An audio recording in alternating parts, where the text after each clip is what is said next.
நேற்று தஞ்சையில பழைய பேருந்து நிலையத்தின் அருகில நம்முடைய முத்தமிழறிஞர் தலைவர் கலைஞருடைய சிலையை திறந்து வச்சோம். ஏன்னா தஞ்சையும் தலைவர் கலைஞரையும் பிரிச்சு பார்க்க முடியாது. ஒருங்கிணைந்த தஞ்சையின் மண்ணின் மைந்தன் அவர். காவேரி வளர்த்த தமிழின தலைவர் அவர். மாமன்னர் ராசராசனுக்கு சிலை அமைத்தவர் அவர். பெரிய கோயிலின் 1000 ஆண்டு விழாவை நடத்தியவர் அவர். பொதுப்பணித்துறை அமைச்சராக இருந்தது முதல் இறுதியில காவேரி மருத்துவமனையில உயிர் பிரிகிற வரையில காவேரி பிரச்சனையில தமிழ்நாட்டின் உரிமைக்காக குரல் கொடுத்து போராடியவர்.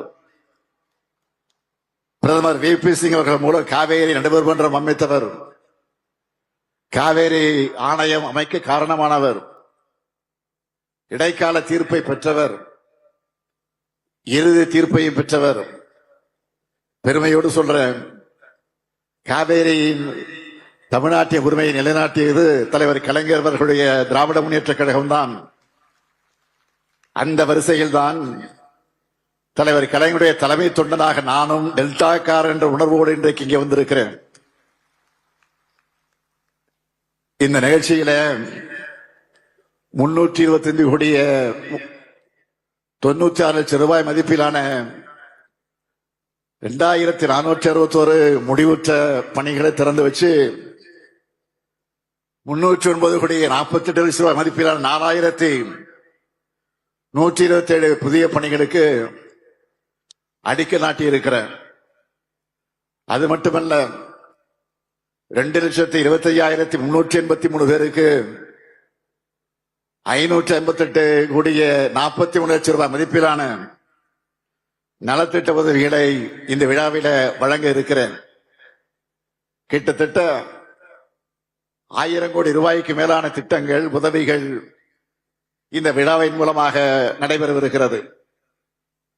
இந்த நேரத்தில் காவேரியில் செழிக்கும் தஞ்சை மாவட்டத்திற்கு நம்முடைய திராவிட மாடல் ஆட்சியில் செய்யப்பட்டிருக்கக்கூடிய திட்டங்கள்ல சில முக்கியமானவற்றை மட்டும் நான் சுருக்கமாக சொல்ல விரும்புகிறேன்.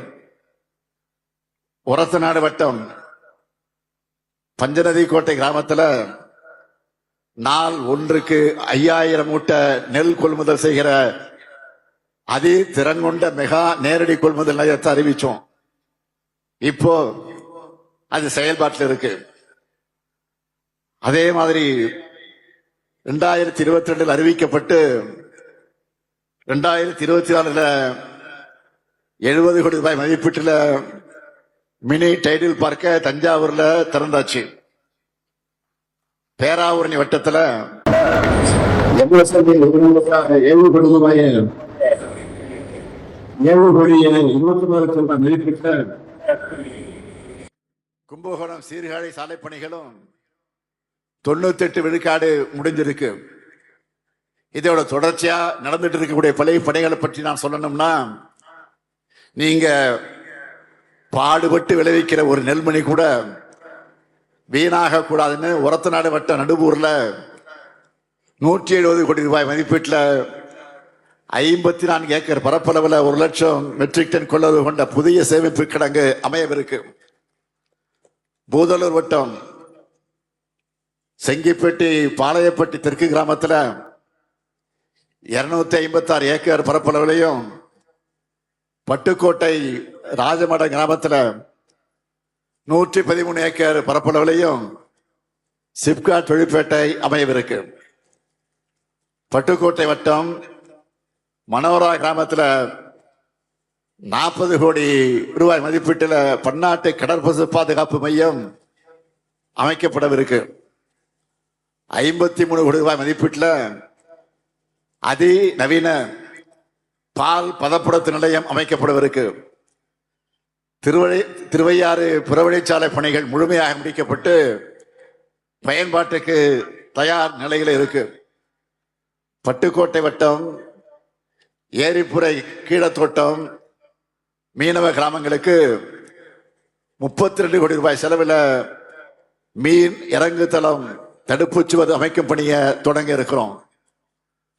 பட்டுக்கோட்டையில புதிய பேருந்து நிலையம் 20 கோடி ரூபாய் மதிப்பீட்டில் கட்டப்பட்டு விரைவில் பயன்பாட்டுக்கு வரவிருக்கு.